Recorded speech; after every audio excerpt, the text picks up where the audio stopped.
नमस्कार दोस्तों, मैं नकुल वैष्णव अपने YouTube चैनल मेरी किशोरी जी में आपका स्वागत करता हूं। कैसे हो आप सभी? उम्मीद करता हूं बहुत अच्छे होंगे। देखिए, आज का हमारा सेशन है हरियाणा जीके और हरियाणा जीके के मैं बहुत ही इम्पोर्टेंट 100 क्वेश्चन का कलेक्शन आप लोगों के लिए लेके आया हूं। ये हर किसी न किसी पेपर में आपको ज़रूर मिलेंगे क्वेश्चन या देखेंगे जो प्रीवियस एग्जाम हो चुके हैं उनका बहुत ही ज़बरदस्त कलेक्शन है और ये पेपर में आपको 100% मिलने वाले हैं ग्रुप डी के एग्ज़ाम में। तो जो भी व्यूअर्स नए हैं आप लोग प्लीज़ चैनल को सब्सक्राइब कर दीजिए, वीडियो को लाइक भी कर दीजिए।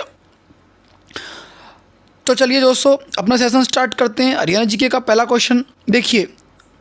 पहला क्वेश्चन है, हरियाणा की जलवायु का स्वरूप है। तो बताइए इसका आंसर क्या हो जाएगा।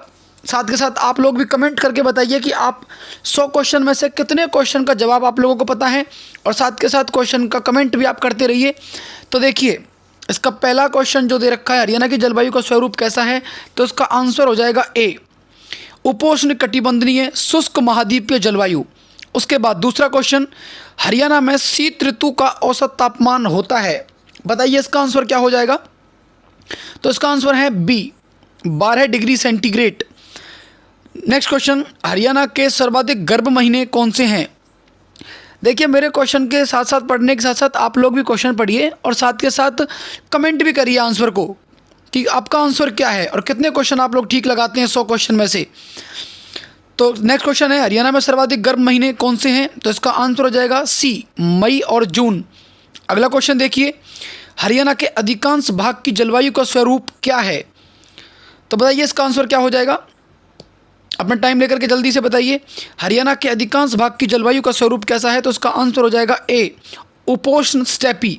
उसके बाद अगला क्वेश्चन देखिए, क्वेश्चन नंबर 5। साथ के साथ स्क्रीनशॉट भी लेते रहें, आप लोगों को फ़ायदा हो जाएगा इस चीज़ का। नेक्स्ट क्वेश्चन, क्वेश्चन नंबर 5 देखिए, हरियाणा का सबसे कम वर्षा वाला क्षेत्र कौन सा है। तो बताइए हरियाणा का सबसे कम वर्षा वाला क्षेत्र कौन सा है। ए ऑप्शन आपके दक्षिण पश्चिम, बी उत्तर दक्षिण, सी दक्षिण पूर्वी, डी उत्तर पूर्वी। तो इसका आंसर हो जाएगा ए, दक्षिण पश्चिमी भाग। उसके बाद देखिए अगला क्वेश्चन, हरियाणा के शिवालिक पहाड़ियों के समीप के क्षेत्र की जलवायु कैसी है। बताइए इसका आंसर क्या हो जाएगा। हरियाणा के शिवालिक पहाड़ियों के समीप के क्षेत्र की जलवायु, तो इसका आंसर हो जाएगा क्वेश्चन नंबर 6 का डी। तो आंसर है आर्द्र उपोष्ण। उसके बाद अगला क्वेश्चन देखिए, ग्रीष्म काल में हरियाणा प्रदेश का औसत तापमान कितना होता है। बहुत ही इंपॉर्टेंट क्वेश्चन है। बताइए ग्रीष्म काल में हरियाणा प्रदेश का औसत तापमान कितना होता है। तो इसका आंसर हो जाएगा डी पार्ट, इसका 35 डिग्री सेंटीग्रेड। उसके बाद अगला क्वेश्चन देखिए, हरियाणा का सबसे ज़्यादा वर्षा वाला क्षेत्र कौन सा है। तो बताइए हरियाणा के किस क्षेत्र में सबसे ज़्यादा वर्षा होती है।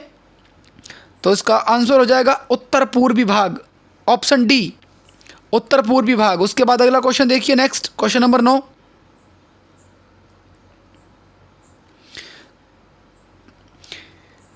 हरियाणा के उत्तरी भाग पर्वतीय क्षेत्र की औसत वर्षा कितनी होती है। तो बताइए हरियाणा के उत्तरी भाग जो पर्वतीय क्षेत्र है उसमें औसत वर्षा कितनी होती है। तो इसका आंसर हो जाएगा 200 सेंटीमीटर, ऑप्शन ए।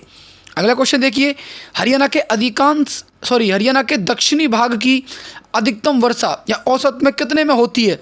जो दक्षिणी भाग है उसमें औसतन वर्षा कितनी होती है अधिकतम।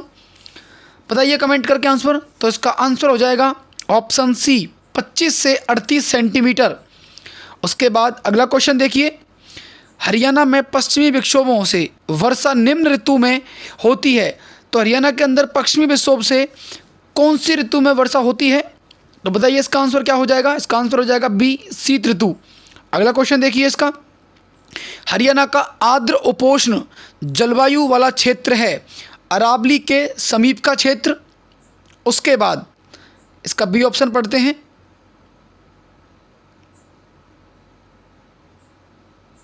उसके बाद शिवालिक के समीप का पहाड़ी क्षेत्र, दक्षिणी पश्चिमी क्षेत्र या इनमें से कोई नहीं। तो देखिए क्वेश्चन का आंसर हो जाएगा बी, शिवालिक के समीप का पहाड़ी क्षेत्र। उसके बाद अगला क्वेश्चन देखिए, हरियाणा में लू चलने वाला महीना कौन सा होता है। बताइए हरियाणा में लू कब चलती हैं। तो इसका आंसर हो जाएगा ऑप्शन सी, मई और जून। अगला क्वेश्चन देखिए, हरियाणा में लू से प्रभावित क्षेत्र कौन सा है। बताइए इसका आंसर क्या हो जाएगा कि हरियाणा में लू से सर्वाधिक प्रभावित क्षेत्र, तो इसका आंसर हो जाएगा ए दक्षिण एवं दक्षिणी पश्चिमी क्षेत्र। अगला क्वेश्चन देखिए नेक्स्ट, हरियाणा जलवायु की विशेषता क्या है? हरियाणा की जलवायु है उसकी विशेषता क्या रहेगी? तो इसका पहला ऑप्शन ग्रीष्म काल में उच्च तापमान, शरद ऋतु में निम्न तापमान, ग्रीष्म ऋतु में शुष्क व गर्म हवा। तो देखिए इसका आंसर हो जाएगा उपरोक्त सभी। आंसर इसका डी बिल्कुल करेक्ट है। 15वें क्वेश्चन का आंसर डी। उसके बाद अगला क्वेश्चन देखिए नेक्स्ट, क्वेश्चन नंबर 16, दक्षिण पश्चिमी मानसूनी पवनों से हरियाणा में किस महीने में वर्षा होती है? बताइए, बहुत ही इंपॉर्टेंट क्वेश्चन है कि दक्षिण पश्चिमी मानसूनी पवनों से हरियाणा में किस महीने वर्षा होती है? तो ऑप्शन हो जाएगा ए जुलाई से सितंबर के बीच में। उसके बाद अगला क्वेश्चन देखिए, हरियाणा की जलवायु को कहा जाता है, तो हरियाणा की जलवायु को क्या कहा जाता है? इसका ऑप्शन हो जाएगा सी आर्द्र व आर्द्र मरुस्थलीय के बीच की। उसके बाद अगला क्वेश्चन देखिए, हरियाणा में का प्रकार की जलवायु शिवालिक पहाड़ियों के समीपवर्ती क्षेत्रों के कितने किलोमीटर चौड़ी परत में पाई जाती है? बहुत ही इंपॉर्टेंट क्वेश्चन, बताइए। तो इसका आंसर हो जाएगा ऑप्शन ए 72 किलोमीटर। उसके बाद अगला क्वेश्चन देखिए next question, question number 19। Question number 19 देखिए, हरियाणा की जलवायु विविधता का प्रमुख कारण क्या है? तो बताइए इसका आंसर क्या हो जाएगा कि हरियाणा की जलवायु विविधता का प्रमुख कारण, तो इसका आंसर हो जाएगा समुद्र से दूरी, ऑप्शन ए। अगला क्वेश्चन देखिए, निम्न में से कौन सा कथन सत्य है? तो कौन सा कथन सत्य है इसमें? हिमाचल सीमा से लगते हरियाणा के उत्तरी भाग क्षेत्र में उपोष्ण आर्द्र जलवायु है। देखिए ये भी ठीक है। हरियाणा के अधिकांश भाग की उपोष्ण स्टेपी जलवायु, ये भी ठीक है। हरियाणा में 3 ऋतुओं की उपलब्धता है, ये भी ठीक है। तो इसका आंसर हो जाएगा डी उपरोक्त सभी। अगला क्वेश्चन देखिए नेक्स्ट, क्वेश्चन नंबर 21, हरियाणा में निम्न ऋतुएं स्पष्ट रूप से उपलब्ध हैं, वर्षा ऋतु, उसके बाद शीत ऋतु, उसके बाद देखिए अगला, ये नेक्स्ट पेज पर है, पहला ऑप्शन है वर्षा ऋतु, दूसरा है इसका शीत ऋतु। अगला क्वेश्चन, क्वेश्चन नंबर ये दे रखा है अगला ग्रीष्म ऋतु, और उसके बाद उपरोक्त सभी। तो इसका आंसर क्या हो जाएगा? डी उपरोक्त सभी। तो इसका डी ऑप्शन बिल्कुल करेक्ट है, उपरोक्त सभी। अगला क्वेश्चन देखिए, हरियाणा के मैदानी भाग की मिट्टी का स्वरूप कैसा है? बहुत ही इंपॉर्टेंट क्वेश्चन है, बताइए। पीले भूरे रंग की उपजाऊ मिट्टी, तो इसका ए ऑप्शन बिल्कुल करेक्ट है। उसके बाद देखिए अत्यंत हल्की मृदा के विषय में सत्य है, क्या सत्य है बताइए? भारी मात्रा में अपरदन, वनस्पति तत्वों का अभाव, चूने की अधिकता, उपरोक्त सभी। तो इसका आंसर हो जाएगा डी उपरोक्त सभी। अगला क्वेश्चन देखिए, भूमि संरक्षण का उद्देश्य क्या है? ऊपरी सतह की सुरक्षा, मृदा अपरदन को रोकना, अत्यधिक जल भराव रोकना, और डी उपरोक्त सभी। तो बताइए इसका आंसर क्या हो जाएगा? इसका भी ऑप्शन डी उपरोक्त सभी। उसके बाद अगला क्वेश्चन देखिए, क्वेश्चन नंबर 25। क्वेश्चन नंबर 25 देखिए, हरियाणा का कितना क्षेत्र वायु अपरदन से प्रभावित है? तो बताइए कितना क्षेत्र प्रभावित है? तो इसका ऑप्शन हो जाएगा ए 15 लाख हेक्टेयर। उसके बाद अगला क्वेश्चन, निम्न प्रकार की मिट्टी में चूने की मात्रा अधिक होती है। तो बताइए इसका आंसर क्या हो जाए? क्वेश्चन नंबर 26, निम्न प्रकार की मिट्टी में चूने की मात्रा अधिक होती है, तो कौन से में होती है? तो इसका आंसर हो जाएगा बी अत्यंत हल्की मिट्टी। अगला क्वेश्चन देखिए, हरियाणा के निम्न जिले में लाल चेस्टनट मिट्टी पाई जाती है, तो लाल चेस्टनट मिट्टी कहाँ पाई जाती है? बताइए इसका आंसर क्या हो जाएगा? तो ऑप्शन डी यमुनानगर। उसके बाद अगला क्वेश्चन देखिए, हरियाणा के निम्न भाग में दोमट मिट्टी पाई जाती है, तो हरियाणा के किस क्षेत्र में दोमट मिट्टी पाई जाती है? तो आंसर हो जाएगा सी मध्यवर्ती भाग में। उसके बाद अगला क्वेश्चन देखिए next, question number 29। Question number 29 है, हरियाणा के निम्न भाग में हल्के भूरे रंग की रेतीली मिट्टी पाई जाती है, तो किस भाग में पाई जाती है? तो इसका आंसर हो जाएगा दक्षिण पश्चिमी भाग, ऑप्शन ए। उसके बाद अगला क्वेश्चन देखिए, निम्न कथन सत्य है, तो कौन सा कथन इनमें सत्य है? गुड़गांव जिले की मिट्टी विविध स्वरूप वाली है, बिल्कुल। रोहतक जिले की मिट्टी चिकनी में उपजाऊ है, बिल्कुल ठीक है। अत्यंत हल्की मृदा बालू का प्रधान दोमट मृदा है, ये भी ठीक है। तो इसका ऑप्शन डी बिल्कुल करेक्ट हो जाएगा, ऑप्शन डी। उसके बाद अगला क्वेश्चन देखिए, निम्न प्रकार की मिट्टी को हरियाणा में घर व कंदी कहा जाता है। तो बताइए इसका आंसर क्या हो जाएगा। तो इसका आंसर हो जाएगा ऑप्शन ए, ग्रीपादीय मृदाएं। इनको हरियाणा में घर एवं कंदी कहा जाता है। उसके बाद अगला क्वेश्चन देखिए, क्वेश्चन नंबर 32, निम्न प्रकार की मिट्टी को हरियाणा में रोसली कहा जाता है। तो इसका ऊपर ऑप्शन है, रोसली किस मृदा को कहा जाता है। तो इसका आंसर देखते हैं।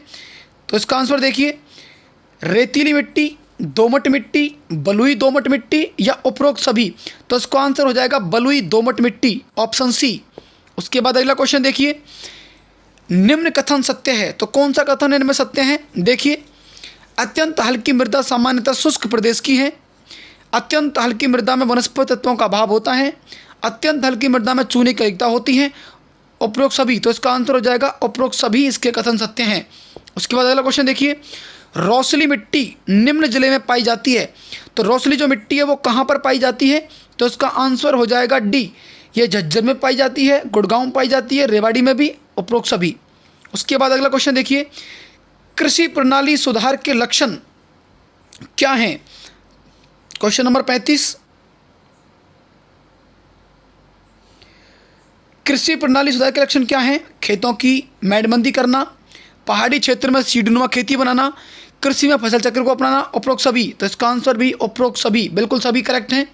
उसके बाद अगला क्वेश्चन देखिए, निम्न प्रकार की मृदा शुष्क भूमि के लिए अच्छी समझी जाती है।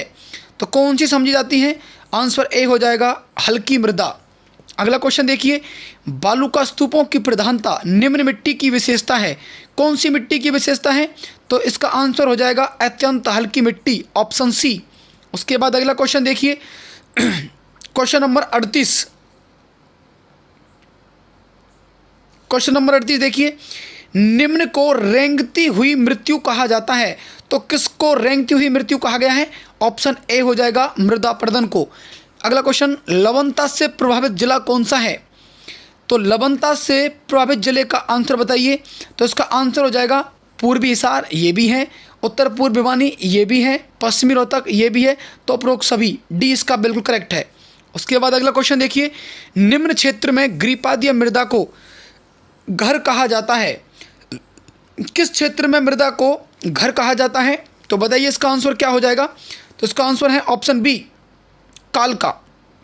अगला क्वेश्चन देखिए,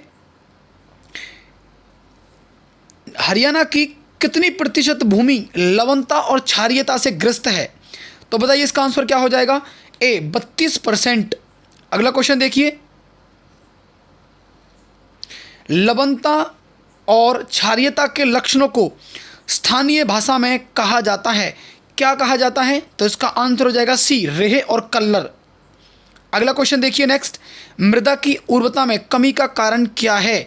तो देखिए इसका पहला ऑप्शन मृदा अपरदन, उसके बाद अत्यधिक जल प्रभाव, उसके बाद इसका नेक्स्ट पेज पर है क्वेश्चन देखते हैं, उसके बाद लवणता एवं क्षारीयता और उपरोक्त सभी। तो इसका आंसर डी बिल्कुल करेक्ट है, उपरोक्त सभी। अगला क्वेश्चन देखिए, निम्न प्रकार की मृदा में बालू, मृत्तिका एवं सिल्ट का एक समान भाग पाया जाता है। तो किस प्रकार की मिट्टी में पाया जाता है, किस प्रकार की मृदा में पाया जाता है।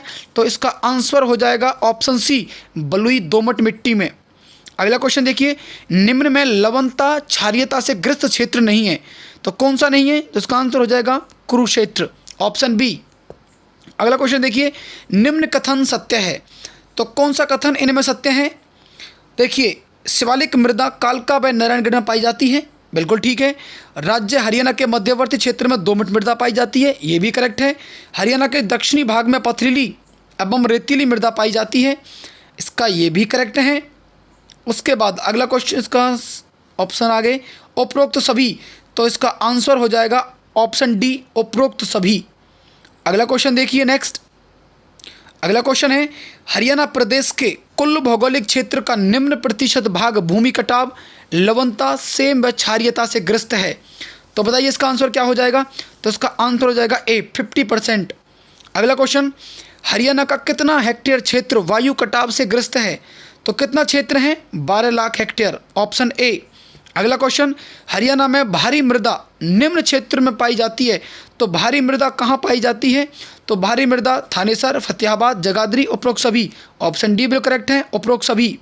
अगला क्वेश्चन, सिंचाई परियोजना 1947 के तहत निम्न झील का निर्माण किया गया, तो 1947 में सिंचाई परियोजना के तहत कौन सी झील का निर्माण किया गया था?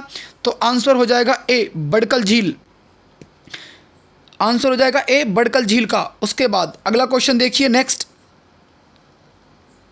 क्वेश्चन नंबर 51, हरियाणा प्रदेश की सबसे महत्वपूर्ण नदी कौन सी है? तो हरियाणा प्रदेश की सबसे महत्वपूर्ण नदी कौन सी है? यमुना। इसका बी पार्ट बिल्कुल ठीक है। उसके बाद अगला क्वेश्चन देखिए, टांगरी नदी निम्न नदी की प्रमुख सहायक नदी है, तो टांगरी नदी है वो किसकी सहायक नदी है? तो टांगरी नदी जो है वो ऑप्शन डी, सरस्वती की सहायक नदी है। उसके बाद अगला क्वेश्चन देखिए, निम्न झील गुड़गांव के अंदर है, खलीलपुर, दमदमा, कोटला, उपरोक्त सभी।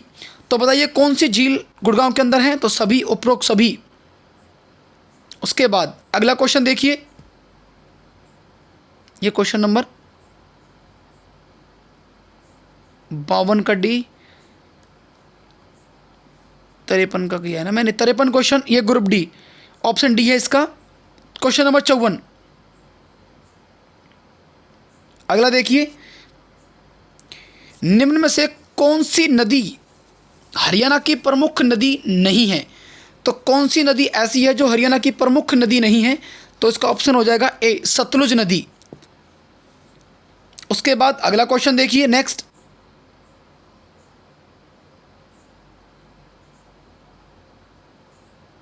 क्वेश्चन नंबर 55, मार्कंड नदी निम्न की प्रमुख सहायक नदी है, तो मार्कंडा नदी कौन की सहायक नदी है? तो बताइए इसका आंसर क्या हो जाएगा? इसका आंसर हो जाएगा सी, सरस्वती।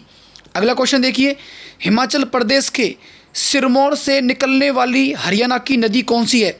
जो हरियाणा में जो हिमाचल प्रदेश के सिरमौर से निकलती है नदी, उसका आंसर बताइए क्या हो जाएगा? तो उसका आंसर हो जाएगा ऑप्शन डी, सरस्वती नदी। उसके बाद अगला क्वेश्चन देखिए, नेक्स्ट, यमुना नदी हरियाणा के निम्न जिले से होकर नहीं गुजरती है, तो यमुना नदी कौन से जिले से नहीं गुजरती है? तो बताइए इसका आंसर हो जाएगा सिरसा, ऑप्शन डी। अगला क्वेश्चन देखिए, नेक्स्ट, अगला क्वेश्चन है, मुलाना के समीप मार्कंडा नदी में मिलने वाली नदी कौन सी है? जो मुलाना के समीप मार्कंडा नदी में मिल जाती है, तो इसका आंसर हो जाएगा टांगरी।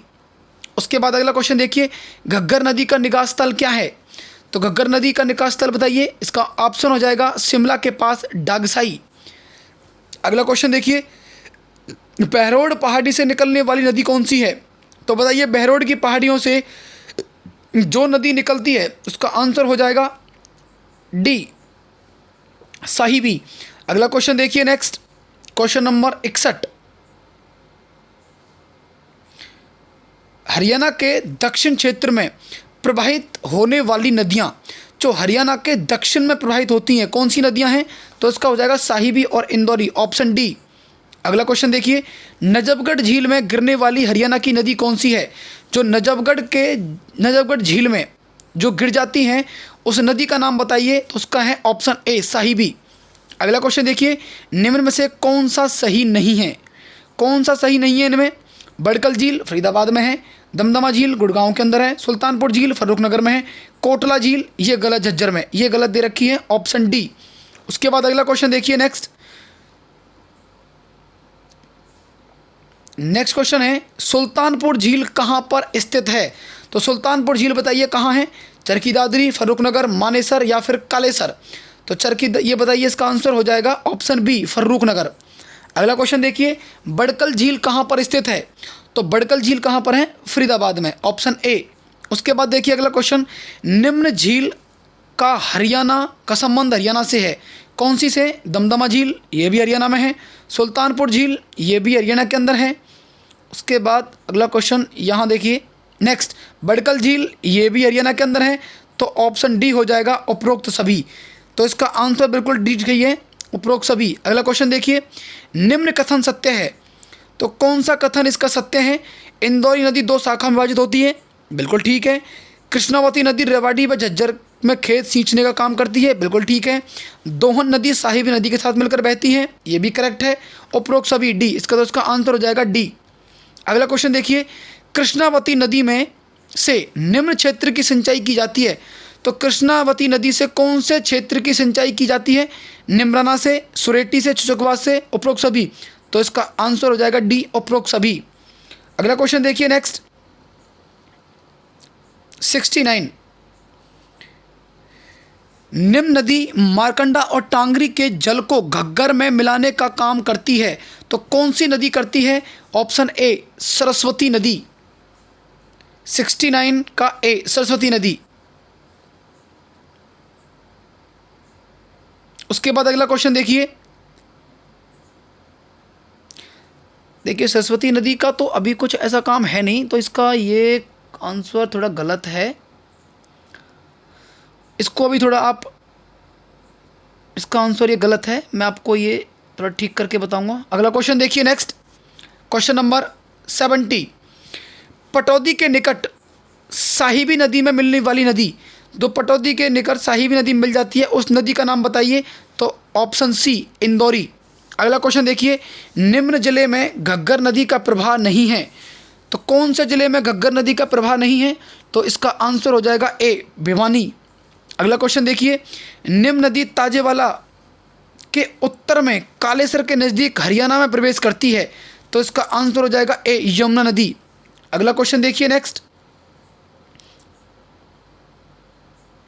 अगला क्वेश्चन है, पंजाब के संगरूर में घग्गर नदी से मिलने वाली नदी कौन सी है? टांगरी, सरस्वती, यमुना, कृष्णावती।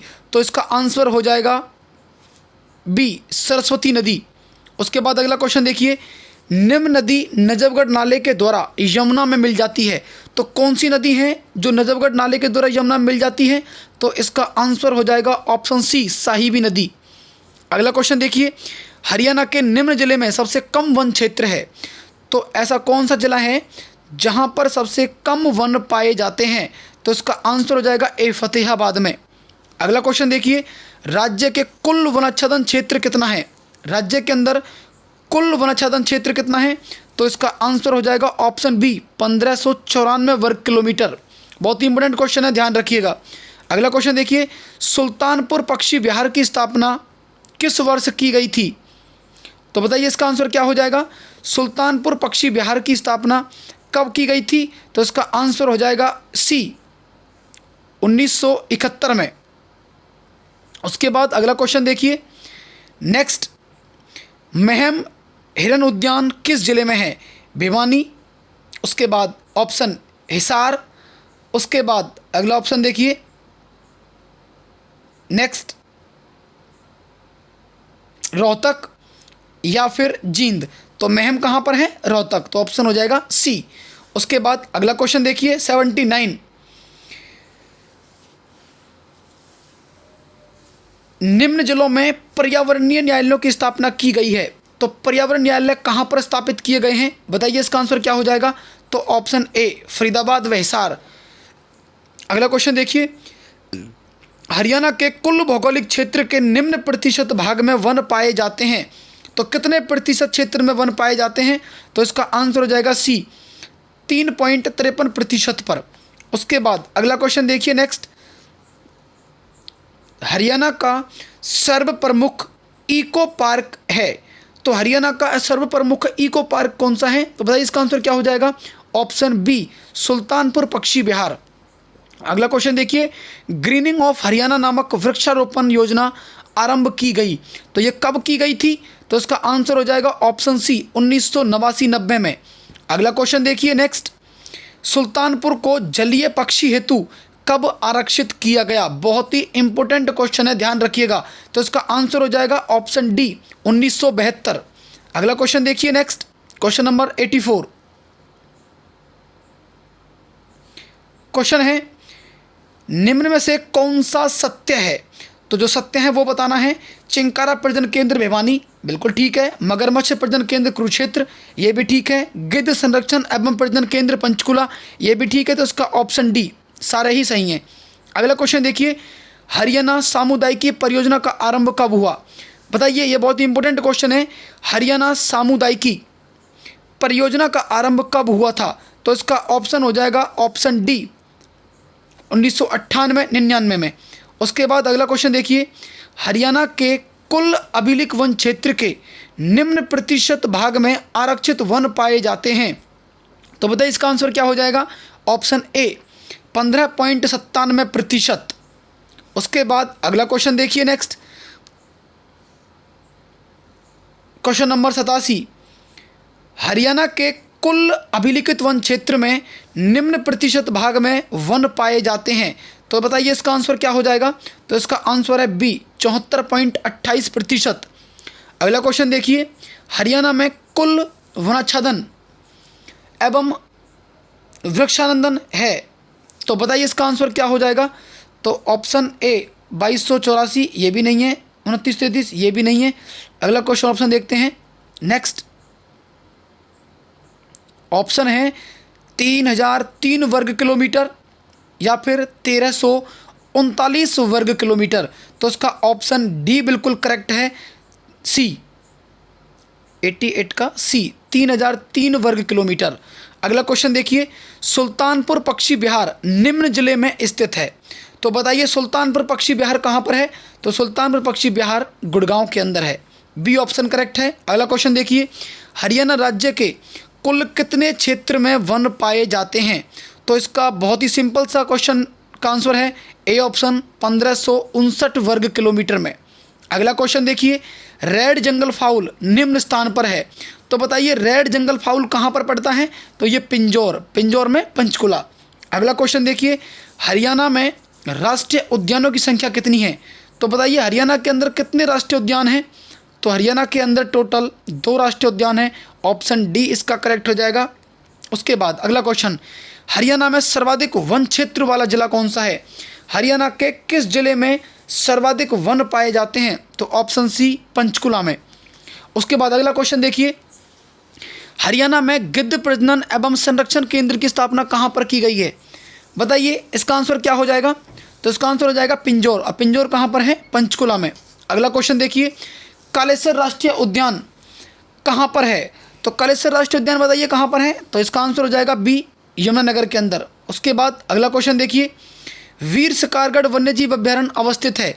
तो वीर शिकारगढ़ कहाँ पर पड़ता है बताइए? पंचकुला, सिरसा, करनाल, पानीपत। तो वीर शिकारगढ़ पड़ता है आपका पंचकुला के अंदर। अगला क्वेश्चन देखिए नेक्स्ट, हरियाणा के कुल भौगोलिक क्षेत्र में के कितने प्रतिशत भाग में, हरियाणा के कुल भौगोलिक क्षेत्र में कितने प्रतिशत भाग में वनाच्छादन है? तो बताइए इसका आंसर क्या हो जाएगा? तो इसका आंसर हो जाएगा ऑप्शन सी 3.61%। अगला क्वेश्चन देखिए, निम्न में कौन सा सत्य है? नाहर वन्यजीव अभ्यारण्य रेवाड़ी, कलेसर वन्यजीव अभ्यारण्य यमुनानगर, भिंडाबाद, झज्जर। तो इसका आंसर हो जाएगा डी उपरोक्त सभी। अगला क्वेश्चन देखिए नेक्स्ट, फीजेंड प्रजनन केंद्र कहाँ पर स्थित है? फीजेंड प्रजनन केंद्र कहाँ पर स्थित है? पलवल, पंचकुला, मेवात या फिर यमुनानगर। तो इसका आंसर हो जाएगा पंचकुला। उसके बाद अगला क्वेश्चन देखिए, सरस्वती वन्यजीव अभ्यारण्य संरक्षण रिजर्व अवस्थित है? तो कहाँ पर है सरस्वती वन्यजीव अभ्यारण्य बताइए? तो इसका आंसर हो जाएगा ऑप्शन सरस्वती जीव, ये कैथल के अंदर है, ऑप्शन ए। उसके बाद अगला देखिए नेक्स्ट, हरियाणा में लघु चिड़ियाघर बनाए गए हैं? तो कहाँ पर बनाए गए हैं? भिवानी, रोहतक, पिपली, उपरोक्त सभी। तो इसका आंसर डी उपरोक्त सभी। अगला क्वेश्चन देखिए नेक्स्ट, अगला क्वेश्चन है, सुल्तानपुर पक्षी विहार को राष्ट्रीय पार्क का दर्जा कब दिया गया? बहुत ही इंपॉर्टेंट क्वेश्चन। तो इसका आंसर हो जाएगा ऑप्शन ए 1989। उसके बाद अगला क्वेश्चन देखिए, सलीम अली पक्षी विहार के नाम से जाना जाता है? ऑप्शन ए कलेसर झील, ऑप्शन बी सुल्तानपुर पक्षी विहार, ऑप्शन सी तोड़ा झील, उसके बाद डी इंदिरा झील। बताइए इसका आंसर क्या हो जाएगा? तो इसका आंसर है सुल्तानपुर पक्षी विहार को सलीम अली पक्षी विहार के नाम से जाना जाता है। अगला क्वेश्चन देखिए नेक्स्ट, सूरजकुंड अवस्थित है? तो सूरजकुंड कहाँ पर है? तो इसका ऑप्शन हो जाएगा ए फरीदाबाद के अंदर। तो कैसा लगा दोस्तों सेशन आपको? कमेंट करके बताइए। आप लोगों ने कितने क्वेश्चन अटेम्प्ट किए वो भी कमेंट करके बताइए। और आगे आपको ऐसे ही पीडीएफ चाहिए तो उसके लिए अगर इन सब की आपको PDF चाहिए है तो PDF के लिए मैं आपको बता देता हूँ। एक काम करिए, मैं आपको अपना कॉन्टैक्ट नंबर लिखवाता हूँ, आप वो लिख लीजिए 7404313924। ये मेरा कॉन्टैक्ट नंबर है। आप इस पर मेरे को व्हाट्सएप पर मैसेज करिए तो मैं आपको इसकी PDF प्रोवाइड करवाऊंगा। बाकी जो भी व्यूअर्स नए जुड़े हैं चैनल पर, आप लोग प्लीज़ चैनल को सब्सक्राइब करिए, वीडियो को लाइक करें और शेयर करें। धन्यवाद।